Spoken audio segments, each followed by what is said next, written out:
پھر یہ کہ نبی صلی اللہ علیہ وسلم کی اطاعت اور اتباع کامیابی کی ضمانت ہے. سورۃ نور میں آتا ہے وَمَن يُطِعِ اللَّهَ وَرَسُولَهُ وَيَخْشَ اللَّهَ وَيَتَّقْهِ فَأُولَئِكَ هُمُ الْفَائِزُونَ. جو لوگ اللہ اور اس کے رسول صلی اللہ علیہ وسلم کی اطاعت کریں، اللہ سے ڈریں اور اس کی نافرمانی سے بچیں، وہی کامیاب ہیں.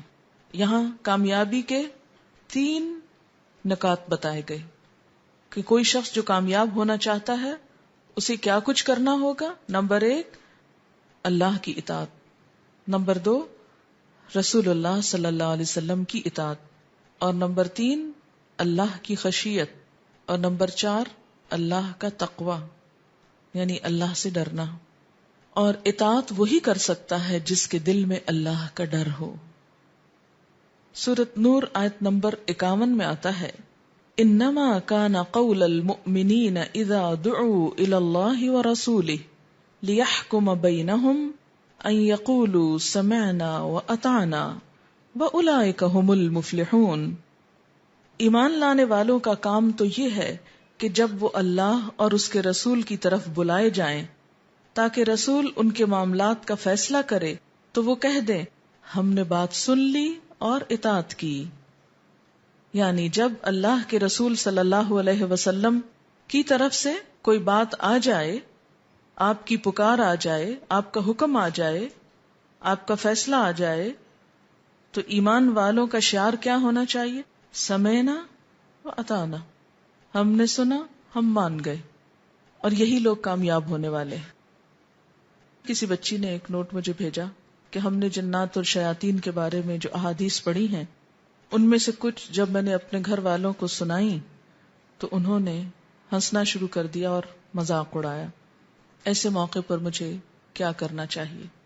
آپ کو یاد ہوگا میں نے آپ سے یہ کہا تھا کہ لوگ جس چیز کو جانتے نہیں ہیں اس کے دشمن ہوتے ہیں. یہ ان کی لا علمی کی وجہ ہے اور ناسمجھی ہے. یہی بات اگر کوئی سائنٹسٹ کہے تو ہم فوراً مان جاتے ہیں. ہم میں سے کس کس نے جراثیم اپنے آنکھوں سے دیکھیں؟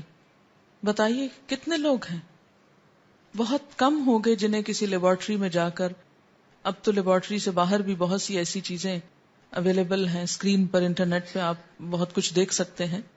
لیکن اس کے باوجود کہ اتنی معلومات عام ہیں، ہم میں سے کتنے لوگ واقعی جراثیم کی شکل و صورت سے واقف ہیں؟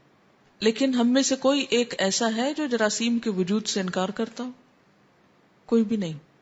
تو ہم یہ ایمان دیکھ کر لائے ہیں؟ نہیں، صرف ایک شخص کے اوپر اعتماد کر کے یا کچھ لوگوں پر اعتماد کر کے جن کا سچا ہونا بھی کہیں ثابت نہیں، کسی نے گواہی نہیں دی کہ واقعی وہ سچے لوگ ہیں. اچھا، عام طور پر ہم کہتے ہیں آج کل فلاں چیز کا وائرس پھیلا ہوا ہے. ان معلومات کی بنیاد کیا ہوتی؟ سنی سنائی بات. حقیقت تو اللہ ہی جانتا ہے نا. اور اگر کچھ عرصے کے بعد سائنسدان یہ کہیں کہ وائرس نام کی کوئی چیز ہی نہیں تو ہم وہ بھی مان جائیں گے. لیکن اللہ کے رسول صلی اللہ علیہ وسلم جن کو ان کے دشمن بھی سچا مانتے تھے، ان کی بات سن کر ہمیں یقین کیوں نہیں آتا؟ اور صرف اسی کو جھٹلانے اور اس کا مذاق اڑانے پر ہم کیوں تلے ہوئے ہیں؟ کیا ہماری عقل، ہماری سمجھ اور ہماری لمیٹیشنز اتنی ہیں کہ ہم ہر اس بات کی تہہ تک پہنچے جو آپ نے فرمائی؟ اور کیا صرف اس وقت مانیں گے جب وہ کسی لیب میں پروو ہو جائے گی؟ تو یہ دراصل دین سے دوری اور ناسمجھی کی باتیں ہیں. ایمان تقاضا کیا کرتا ہے کہ جب آپ کوئی چیز ہم کو بتائیں تو ہم کیا کہہ دیں؟ سمعنا و اطعنا، ہم نے سنا اور ہم مان گئے. اسی کا نام ایمان ہے. یہ بعد میں ثابت ہوتا رہے گا کہ اس کی اصل حقیقت کیا ہے. آپ دیکھیے کہ جب یہ اعتماد زندگی میں نہیں رہتا نا تو آپ کسی بھی کام کے نہیں رہتے. مثلا آپ کہیں سے کچھ خرید رہے ہیں، دکاندار آپ کو کہتا ہے کہ یہ اصلی ہے، تو آپ اس کو وہاں کھڑے ہو کے کہتے ہیں ثابت کرو اصلی. آپ کسی ڈاکٹر کے پاس جاتے ہیں، وہ آپ کو دوا دیتا ہے، آپ کہتے ہیں ثابت کرو کہ مجھے اس سے آرام آ جائے گا اور میں اسے کھا کے مروں گا نہیں. اگر کوئی ڈاکٹر آپ کا آپریشن ریکمینڈ کرتا ہے کہ آپ کی سرجری ہوگی تو آپ کیا کرتے ہیں کہ واقعی آپ سچ کہہ رہے ہیں کہ میرا علاج سرجری میں ہے؟ دوسری بات نہیں پوچھتے، چاہے اس میں علاج کی بجائے مزید بیماری میں اضافہ ہو جائے. تو انشاءاللہ تعالی ہم لیٹر آن یہ بات پڑھیں گے کہ آج ہم تک جو معلومات پہنچی ہیں نبی صلی اللہ علیہ وسلم کی زبانی یا آپ کی سیرت کے بارے میں، اس کی بنیاد کیا ہے، اس کی اوتھینٹسٹی کیا ہے. لیکن وہ سب باتیں پڑھنے سے پہلے، تاریخ میں جانے سے پہلے میں نے قرآن سے ابتدا کی ہے، تاکہ پہلے ہم اس پہ متفق ہو جائیں کہ واقعی اللہ کے رسول صلی اللہ علیہ وسلم کی بات مانی بھی جانی چاہیے کہ نہیں، یا یہ ماننا ضروری بھی ہے کہ نہیں، یا یہ کہ جس قرآن کو ہم مانتے ہیں وہ ہم کو کیا بتاتا ہے کہ ہمارا آپ صلی اللہ علیہ وسلم کے ساتھ معاملہ کیا ہو. اگر اس پہ اتفاق ہو تو ہم آگے چلیں گے، اگر اس پہ ہی اتفاق نہ ہو تو پھر آگے جانے کی بھی ضرورت نہیں. تاریخ تو پھر تاریخ ہے. پھر آیت ہے وَمَن يُطِعِ اللَّهَ وَرَسُولَهُ فَقَدْ فَازَ فَوْزًا عَظِيمًا، جس نے اللہ اور اس کے رسول کی اطاعت کی اس نے بڑی کامیابی حاصل کی.